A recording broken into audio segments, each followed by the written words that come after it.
छोटा शेर का बच्चा एक कीड़े को देख रहा था। उस कीड़े को एक गिरगिट अपना भोजन बना लेता है। इस मासूम को बहुत अफसोस होता है। शेर का बच्चा चिल्लाकर गिरगिट को भगा देता है, लेकिन तभी चट्टानों ने आवाज आने लगती है। बच्चा यहाँ वहाँ देखने लगता है। पहाड़ों से बहुत सारे जानवर भागने हुए आ रहे थे। बच्चा घबरा जाता है और भागने लगता है। उन सभी जानवरों को जंगल के लकड़बग्घे भगा रहे थे। ये सारी चाल इन्हीं लकड़बाघों की ही थी। बच्चा एक छोटे पत्थर के सहारे छुप जाता है, लेकिन बच्चा बहुत डरा हुआ था। इस भगदड़ में वो दब सकता था। तभी वो भागकर एक सूखे पेड़ पर चढ़ जाता है, लेकिन ये पेड़ भी टूटने ही वाला था। तभी बच्चे ने देखा भगदड़ के बीच इसके पिता भागते हुए आ रहे थे। उसके पिता आ जाते हैं और कहते हैं, बेटे सिम्बा में आ गया, चिंता मत करो। लेकिन तभी पेड़ टूट जाता है। दोनों भगदड़ के बीच गिर जाते हैं, लेकिन बहादुर पिता अपने बेटे को कैसे भी भगदड़ से सुरक्षित जगह कर देता है और खुद उस भगदड़ की चपेट में आ जाता है। सिम्बा घबरा जाता है, लेकिन उसने देखा उसके बहादुर पिता पहाड़ पर ऊपर चढ़ रहे थे। ये देखकर सिम्बा की जान में जान आती है। उसके पिता पहाड़ के आखिरी छोर तक पहुंच गए थे। ऊपर उसका भाई खड़ा था। ये सारी साजिश इसी शेर ने की थी। सिम्बा का पिता अपने भाई से मदद मांगता है, लेकिन ये तो सिम्बा के पिता की जगह लेना चाहता था, जिस वजह से ये अपने सगे इसका मतलबी भाई उसे पहाड़ से नीचे धक्का मार देता है। अपने पिता को नीचे गिरते देख सिम्बा जोर से अपने पिता को पुकारता है, लेकिन अफसोस बेचारे सिम्बा ने अपने पिता को खो दिया था। ये नन्हा बच्चा अभी से अनाथ हो चुका था। वो अपने पिता के पास ही सो जाता है। तभी यहाँ सिम्बा का चाचा आता है। ये बच्चे को डरा कर भगा देता है। बेचारा नादान बच्चा डर कर यहाँ से भाग जाता है और लकड़बग्घों से कहता है, मार डालो उसे। सारे लकड़बग्घे सिम्बा को पकड़ रहे थे, जिस वजह से सिम्बा पहाड़ से नीचे गिर जाता है। लकड़बग्घों को लगता है कि वो मर चुका होगा। वो यहाँ से चले जाते हैं और यहाँ वही बूढ़ा शेर अपनी चाल चलता है। सिम्बा के परिवार को धमकाकर खुद ही राजा बन जाता है और साथ में लकड़बग्घों को भी शामिल कर लेता है। लेकिन सिम्बा अभी जिंदा था। वो एक नजर अपनी गौरव भूमि को देखता है और यहाँ से चला जाता है। सिम्बा ने अपना घर परिवार सब छोड़ दिया था। इसीलिए कहते हैं कि पिता एक सूरज के समान होता है। अब सिम्बा की जिंदगी में केवल अंधेरा था। वो थक कर जमीन पर सो जाता है। तभी यहाँ कुछ गिद्ध आते। सभी गिद्ध सिम्बा को भोजन बनाने वाले थे, लेकिन तभी कोई सिम्बा की तरफ आ रहा था। वो एक जंगली स्वर था। स्वर सभी गिद्ध को भगा देता है। ये लोग सिम्बा को नहीं जानते थे, लेकिन नेवला उसे देखकर भाग जाता है। क्योंकि वो एक शेर का बच्चा था, सिम्बा को होश आता है और वो खड़ा होकर यहाँ से जाने लगाता है। लेकिन वो दोनों सिम्बा से बात करते हैं। अब सिम्बा यहाँ से उदास होकर जा रहा था, लेकिन नेवला और स्वर सिम्बा के एक अच्छे मित्र बन जाते हैं। उसे हौसला देते हैं। कहते हैं, जिंदगी में हर कोई अपनों को खोता है। इस रीति को कोई बदल नहीं सकता और तुम तो एक बहादुर राजा के बेटे हो। ये सुनकर सिम्बा अच्छा महसूस करता है। वो दोनों उसे अपने जंगल लेकर जाते हैं, जो जंगल बेहद प्यारा था। सिम्बा को ये जंगल बहुत पसंद आता है। सभी जानवर सिम्बा को देख हैरान थी कि आखिर एक शेर का बच्चा हमारा दोस्त कैसे बन सकता है। लेकिन जो भी हो, सब मिलकर रहते हैं और साथ मिलकर भोजन करते हैं। धीरे धीरे सिम्बा अब बड़ा हो चुका था, जो बिल्कुल अपने पिता मुफासा की तरह दिख रहा था। और यहाँ पर सिम्बा के चाचा ने भौकाल मचा रखा था। लकड़बग्घों के साथ मिलकर जानवरों का शिकार कर रहा था। ये एक बेईमान और अपने भाई का हत्यारा था। इनको शिकार करते हुए एक पक्षी देख लेता है और सिम्बा का परिवार भूखा मर रहा था। इनको वो शेर शिकार नहीं करने देता था। तभी वही पक्षी सिम्बा के परिवार के पास आता है और इनको सारी बात बता देता है। लेकिन तभी यहाँ लकड़बग्घे आ जाते हैं, उसे पकड़ने लगते हैं। पक्षी यहाँ से भाग जाता है। सिम्बा का परिवार बेबस और लाचार था। ये लोग कुछ नहीं कर सकते थे, क्योंकि उस हरामी शेर ने इनके ऊपर। अब सिम्बा की माँ कहती है, ये हमारी गौरव भूमि है, हमें इसकी हिफाजत करनी चाहिए। समय बहुत बलवान होता है। लेकिन नाला शेर से युद्ध करने को कहती है। तभी इनके पास लकड़बग्घा आता है और कहता है, महाराज तुमको बुला रहे हैं। सिम्बा की माँ उस बूढ़े शेर के पास जाती है। बूढ़ा शेर अपने शिकार को खा रहा था और कहता है, कौन सी योजना बना रहा है तुम्हारा डरपोक परिवार। सिम्बा की माँ कहती है, तुम हद से ज्यादा शिकार कर रहे हो। शेर कहता है, शिकार नहीं करेंगे तो भूखे मर जाएंगे। हमारा काम ही है किसी को मार कर अपनी भूख मिटाने। सिम्बा की माँ कहती है, इस तरह शिकार नहीं किया जाता जिस तरह तुम कर रहे हो। शेर कहता है, तुमने मुझे ठुकरा कर मुफासा को चुना था, अब तो वो डरपोक भी मर चुका है। सिम्बा की माँ कहती है, वो डरपोक नहीं, एक बहादुर और ताकतवर राजा थे। तभी शेर गुस्से से कहता है, आज के बाद पहले लकड़बग्घे भोजन खाएंगे और उसका बचा हुआ तुम और तुम्हारा परिवार खाएगा। सभी लकड़बग्घे खाने के लिए टूट पड़ते हैं और यहाँ सिम्बा को दिखाया जाता है, जो पूरी तरह से बदल चुका था। इसे अपने परिवार की याद तक नहीं आ रही थी। वो भूल गया था सब। लेकिन रात के समय सिम्बा अपने बहादुर पिता को याद करके बहुत उदास था। सिम्बा का बाल उड़कर एक नदी में गिरी जाता है। उस बाल को एक चिड़िया उठा लेती है और अपने घोंसले में ले जाती है, लेकिन दूसरी चिड़िया उस बाल को फेंक देती है। जानवर का बाल है,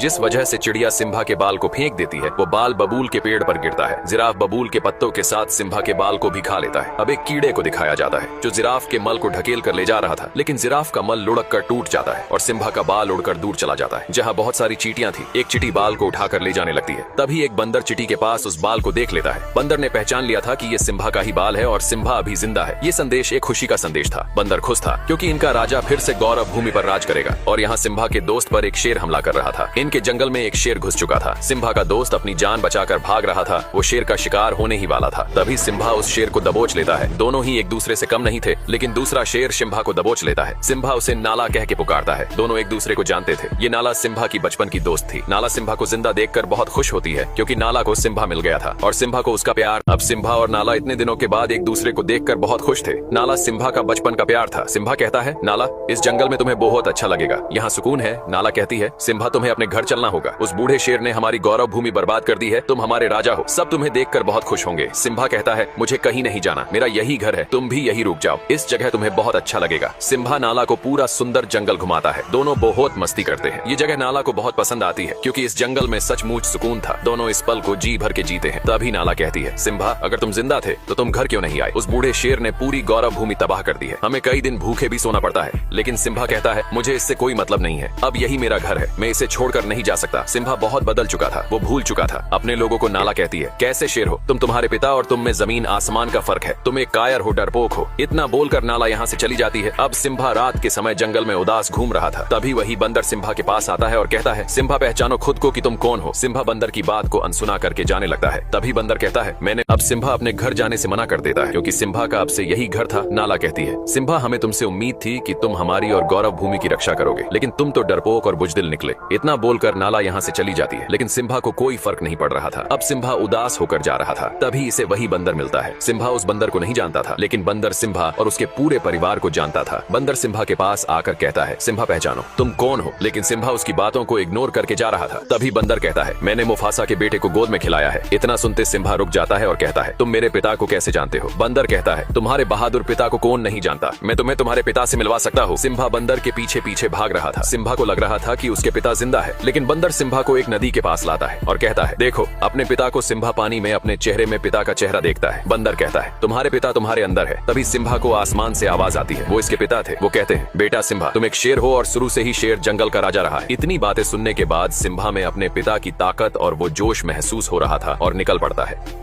पावन धरती की तरफ जिसने वर्षों पहले छोड़ दिया था। सिम्बा एक गहरी दहाड़ लगाता है, ये ऐलान करने के लिए कि अपने जंगल की रक्षा के लिए सिम्बा तैयार है। ये था सिम्बा का जुनून। सिम्बा के दोस्त उसे जाते हुए देख रहे थे। सिम्बा वर्षों बाद अपनी पावन धरती की तरफ जा रहा था, जिसके अंदर साहस और बल दोनों था। सिम्बा नाला के पास पहुंच गया था। दोनों निकल पड़ते हैं अपने घर की तरफ। भले ही इस कहानी में सिम्बा का पिता मुफासा नहीं था, लेकिन मुफासा का बेटा सिम्बा था, जो एक नई उम्मीद था। दोनों अपनी गौरव भूमि पहुंच जाते हैं। लेकिन सिम्बा अपनी गौरव भूमि को देखकर बिल्कुल भी खुश नहीं था। उसकी भूमि पूरी तरह से बंजर हो चुकी थी। बहुत सारे जानवर मारे गए थे। नाला कहती है, सिम्बा अब क्या करोगे? सिम्बा कहता है, अपनी भूमि की रक्षा करूंगा, जो जिम्मेदारी मुझे मेरे पिता ने दी है। नाला कहती है, मैं भी इस लड़ाई में तुम्हारे साथ हूँ। तभी वही पक्षी सिम्बा के पास आता है, जो ये भी सिम्बा के परिवार का हिस्सा था। ये सिम्बा का तहे दिल से स्वागत करता है और कहता है, महाराज वो दिन फिर से लौट आए हैं और सिम्बा के दोस्त भी इस लड़ाई में साथ खड़े रहने वाले थे। सिम्बा उनको वापस अपने जंगल लौटने को बोलता है, लेकिन वो दोनों कहते हैं, हम जब तक जिंदा है तब तक तुम्हारे साथ रहेंगे। इस युद्ध में सब सिम्बा के साथ खड़े थे। सिम्बा सभी को अपने साथ लेकर जाता है। आगे कुछ लकड़बग्घे, लेकिन सामने कुछ लकड़बग्घे भोजन कर रहे थे। सिम्बा लकड़बग्घों का ध्यान भटकाने के लिए अपने दोस्तों से कहता है। नेवला और सुअर उनका ध्यान भटका रहे थे। सभी लकड़बग्घे उन दोनों को पकड़ने लगते हैं। सिम्बा नाला के साथ दूसरे रास्ते निकल पड़ता है। वही बंदर सब कुछ देख रहा था। वो समय आ गया था। बंदर अपना हथियार निकालता है, जिसने वर्षों पहले मुफासा के मरने के बाद हथियार को छोड़ दिया था। बंदर भी इस लड़ाई में सिम्बा के साथ था और यहाँ बूढ़ा शेर सिम्बा की माँ को अपनी रानी बनाने की जिद कर रहा था और कहता है, इस पूरे जंगल में मुझसे ज्यादा ताकतवर कोई जानवर नहीं है। सिम्बा की माँ कहती है, ताकतवर राजा वही होता है जिसमें प्रजा की और अपने राज्य की फिक्र होती है। ये कहता है, मैं मुफासा से ज्यादा ताकतवर हूँ। सिम्बा की माँ कहती है, तुम मुफासा के आगे एक भीगी बिल्ली हो। तभी वो शेर गुस्से से सिम्बा की माँ पर हमला करने लगता है। इस शेर की नीयत खराब थी। जिसकी नीयत ही खराब हो वो अपनी प्रजा की रक्षा कभी नहीं कर सकता है। तभी दहाड़ता हुआ सिम्बा यहाँ आता है। बूढ़ा शेर देखकर डर गया था। इसे लग रहा था कि वो मुफासा है। तभी सिम्बा कहता है, दूर रहो मेरी माँ से। सिम्बा की माँ वर्षों बाद सिम्बा को देखकर बहुत खुश होती है। अब सिम्बा दहाड़ता हुआ यहाँ आता है। बूढ़ा शेर उसे देखकर डर गया था। इसे लग रहा था कि वो मुफासा होगा। सिम्बा कहता है, दूर रहो मेरी माँ से। सिम्बा की माँ वर्षों बाद सिम्बा को देखकर बहुत खुश थी। जो दिया वर्षों पहले बुझ गया था वो फिर एक नई रोशनी लेकर आया था। बूढ़ा शेर कहता है, भतीजे तुझे जिंदा देखकर बहुत खुशी हुई। सिम्बा कहता है, कोई एक वजह बताओ चाचा की तुम्हें जिंदा छोड़ दूं। बूढ़ा शेर कहता है, ये मत भूलो तुम जंगल के राजा के सामने खड़े हो। तभी नाला कहती है, अब से हमारा राजा सिम्बा है, उसके लिए हमें भले ही युद्ध ही क्यों न करना पड़े। सिम्बा का परिवार भी युद्ध के लिए तैयार था। सिम्बा कहता है, हार मान लो चाचा। बूढ़ा शेर कहता है, मैं नहीं चाहता कि मेरे हाथ हो, तुम सब मारे जाओ। तुम सब मेरा परिवार हो और क्या तुम सबको पता है तुम्हारे इस सिम्बा ने क्या किया है भतीजे? तुमने इनको बताया नहीं कि तुम अपने पिता मुफासा के हत्यारे हो। अपना गुनाह कबूल करो और बताओ सबको कि तुम्हारी वजह से हमारे महान राजा मारे गए। सिम्बा का पूरा परिवार सिम्बा को देख रहा था। तभी सिम्बा कहता है, हाँ मेरी वजह से मारे गए थे मेरे पिता। तभी बूढ़ा शेर कहता है, आखिर कर लिया कबूल, हत्यारा है ये अपने पिता का। इसी की वजह से आज महाराज हमारे बीच नहीं रहे। ये क्या राजा बनेगा जिसने अपने पिता को ही निगल लिया। बूढ़ा शेर सिम्बा की बातों को दबाता हुआ उसे पीछे लेकर जा रहा था। सिम्बा घबरा गया था और कहता है, मैं राजा नहीं बनूंगा। तभी सिम्बा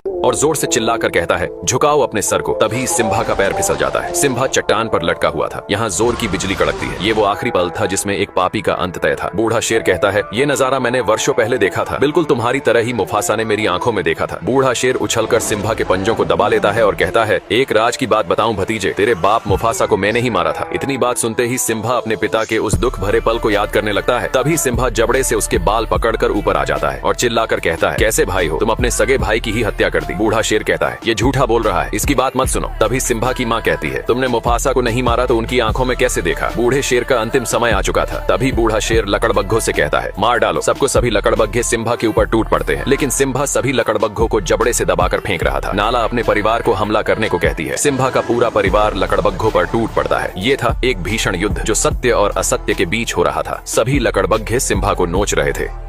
ये देखते हैं दौड़ पड़ती है। ये था नाला का अपने प्यार के प्रति लगाव, और सिम्बा के दोनों दोस्त भी इस लड़ाई में शामिल थे। इनको लकड़बग्घे चारों तरफ से घेर लेते हैं। जंगली स्वर हमेशा से लकड़बग्घों से डरता रहा है, लेकिन आज स्वर ने कमाल कर दिया था। स्वर दौड़ा दौड़ा कर सभी लकड़बग्घों मार रहा था। अब नाला का सामना लकड़बग्घों की सरदार से होता है। दोनों एक दूसरे के सामने थे, लेकिन नाला अब बड़ी हो चुकी थी। वो लकड़बग्घों की सरदार से भिड़ जाती है और वो बूढ़ा बंदर भी उस हथियार को मैदान में लेकर उतर जाता है। सभी लकड़बग्घों की नानी याद दिला रहा था। सिम्बा का परिवार और उसके दोस्त अपनी गौरव भूमि की रक्षा के लिए लड़ रहे थे। नाला भी लकड़बग्घों की सरदार को मार गिराती है। शुरू से ही सत्य की हमेशा जीत होती आई है। आज भी सत्य की ही जीत होने वाली थी। बूढ़े शेर का अंतिम समय आ चुका था, भर चुका था। इसके पाप का घड़ा सभी लकड़बग्घे मैदान छोड़कर भाग रहे थे। सिम्बा ने देखा बूढ़ा शेर भी यहाँ से भाग रहा था। सिम्बा अपने चाचा का पीछा करता है। बूढ़ा शेर चाह के भी खुद को बचा नहीं सकता था। उसके आगे खाई थी और पीछे सिम्बा खड़ा था। सिम्बा कहता है, अब कहा भाग कर जाओगे चाचा। बूढ़ा शेर कहता है, सिम्बा मुझे माफ कर दो। सिम्बा कहता है, इतनी बड़ी गलती के बाद तुम्हें कौन माफ करेगा। अब बूढ़े शेर की अंतिम घड़ी आ चुकी थी। आखिर एक न एक दिन पाप का घड़ा भर ही जाता है। बूढ़ा शेर कहता है, ये सब लकड़बग्घों की चाल थी। लकड़बग्घे बूढ़े शेर की बात सुन लेते हैं। बूढ़ा शेर सिम्बा से एक जिंदगी मांग रहा था। सिम्बा कहता है, पाप की कोई माफी नहीं होती। बूढ़ा शेर कहता है, सिम्बा तुम अपने सगे चाचा को मारोगे। सिम्बा कहता है, चाचा मैं तुम्हारी तरह बिल्कुल भी नहीं हूँ। बूढ़ा शेर ये सुनकर बहुत खुश होता है और कहता है, बताइए महाराज मुझे क्या करना होगा। सिम्बा कहता है, भाग जाओ इस पवित्र धरती से, दोबारा फिर कभी लौटा कर मत आना। बूढ़ा शेर यहाँ से जाने लगता है और तभी धोखे से सिम्बा पर हमला कर देता है। एक पापी को कितने भी नेकी के रास्ते ही क्यों न दिखाए जाए, वो फिर भी पाप के रास्ते पर ही चलता है। बूढ़ा शेर चट्टान ने नीचे गिर जाता है। सिम्बा को भी अपने चाचा के मरने का दुख था, लेकिन बूढ़ा शेर अभी जिंदा था। शायद इसकी मौत सिम्बा के हाथों नहीं बल्कि लकड़बग्घों के हाथों लिखी थी। बूढ़े शेर को सभी लकड़बग्घे घेर लेते हैं। बूढ़ा शेर कहता है, मेरे साथियों हम फिर से एक नया साम्राज्य खड़ा करेंगे। लकड़बग्घे कहते हैं, तू एक बिन पैनी का लौटा है, हमने तेरा हमेशा साथ दिया और तूने हमें ही गलत ठहराया। बूढ़ा शेर कहता है, मैंने सिम्बा से झूठ बोला था। तभी एक लकड़बग्घा कहता है, स्कार तूने अपना जिंदगी में कभी सच बोला ही नहीं। लकड़बग्घों की आंखें खुल चुकी थी।